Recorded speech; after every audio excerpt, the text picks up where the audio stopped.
Welcome to my channel. இன்றைக்கி சாதமும் simple rich chicken gravy எப்படி செய்கிறதுன்னு பார்ப்போம். இது வந்து ரொம்ப ஈஸியானது. மசாலாலாம் ரொம்பலாம் போட மாட்டேன் நான்.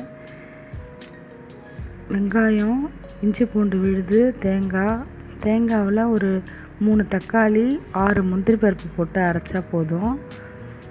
இதுக்கு முன்னாடி என்ன செய்யணும்னு நான் சொல்கிறேன் வாங்க. வானலில் எண்ணெய் ஊற்றி ஒரு பட்டை போட்டு வெங்காயத்தை கண்ணாடி பதம் வர அளவுக்கு நல்லா வதக்கிடுங்க. வதக்கிட்டு இஞ்சி பூண்டு ஒரு 1.5 ஸ்பூன் போடுங்க.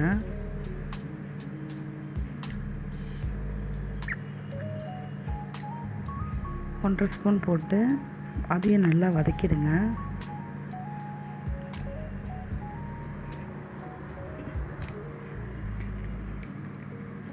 நல்லா வதங்கினதுக்கு அப்புறமா ஒரு 1/2 ஸ்பூன் ஜீரகம், 1/4 ஸ்பூன் மிளகு போட்டுருங்க.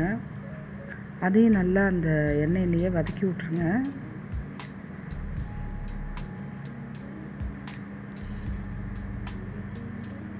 வதக்கிட்டு இப்போ வந்து சிக்கனை எடுத்து நம்ம அதில் போட்டு அதையும் வதக்கணும். நான் வந்து 1/4 கிலோ சிக்கன் தான், 1/4 கிலோ சிக்கனுக்குள்ளே இன்க்ரீடியன்ட்ஸ் தான் சொல்லிகிட்ருக்கேன். இப்போ வதக்கும்போது நல்லா வாசனையாக வருது. அதிலே 1/4 ஸ்பூன் மஞ்சத்தூள் போட்டுக்குங்க.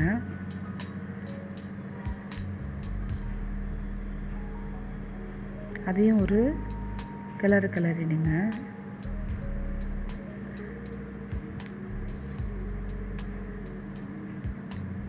இதோட கொஞ்சம் தயிர் ஊற்றுங்க. ஒரு 2 டேபிள் ஸ்பூன் தயிர் ஊற்றலாம். 2லேருந்து 3 கூட ஊற்றலாம். நல்லா அதில் தான் கொஞ்சம் நல்லா ஆஃப் குக் ஆகும். தயிர் ஊற்றுறதுனால நல்லா பஞ்சு மாதிரி ஆகும் கோழி. இது வந்து நல்லா ஜூஸி ஆகிற அளவுக்கு வதக்கணும். அதுக்கப்புறம் மிளகாத்தூள் 1 ஸ்பூன் போட்டு அதையும் ஒரு வதக்கிட்டு தண்ணி ஊற்றிடுங்க.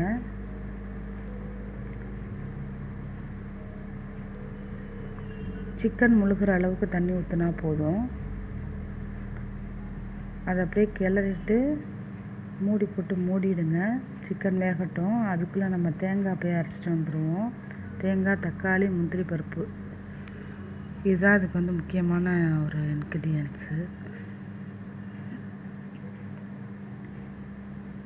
இப்போ வந்து சிக்கன் குக் ஆகிடுச்சான்னு பார்ப்போம். குக் ஆகிடுச்சு. இந்த ஸ்டேஜில் தான் நம்ம வந்து இந்த தேங்காவை ஊற்ற போகிறோம். தேங்காய் விழுதை ஊற்றியாச்சு. இதை நல்லா கிளறி விட்டு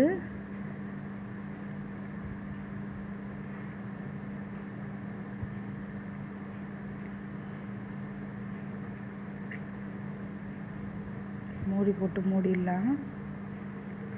இதுக்கு உப்பு போட்டுருங்க. கொஞ்சம்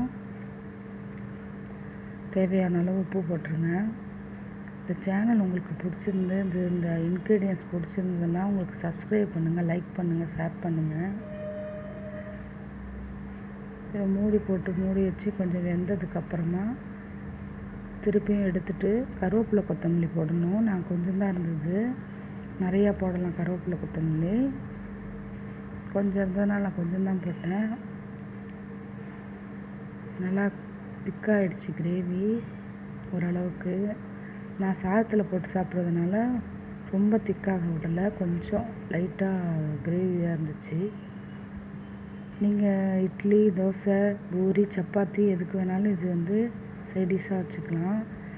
சாதத்துக்கு தொட்டுக்கணுன்னா இன்னும் கொஞ்சம் ட்ரை ஆக்கிடுங்க.